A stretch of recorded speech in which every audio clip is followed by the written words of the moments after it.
Hi செல்லம். இந்த வெத்தலை இதுக்கு முன்னாடி ஒரு வீடியோ போட்டிருந்தேன். அதில் வந்து பிள்ளைங்களுக்கு தேன் ஒரு 5 பொருள் வச்சு 5 மூலிகைகள் வச்சு போட்டிருந்தேன்.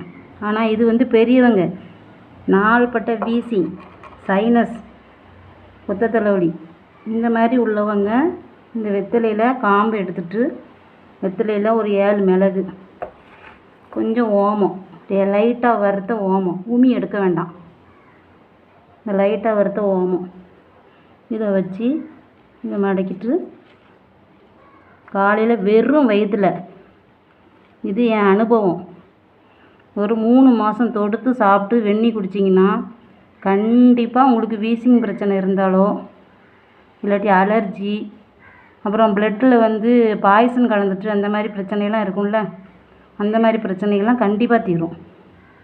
அதனால் இதை ட்ரை பண்ணுங்கள். வெந்நி ஒரு கப்பு சூடாக கண்டிப்பாக குடிக்கணும். பால்லாம் குடிக்கக்கூடாது. பால் வந்து சளி அதிகமாக்கும். அதனால வெந்நி தான் ஒரு கப்பு சூடாக குடிக்கலாம்.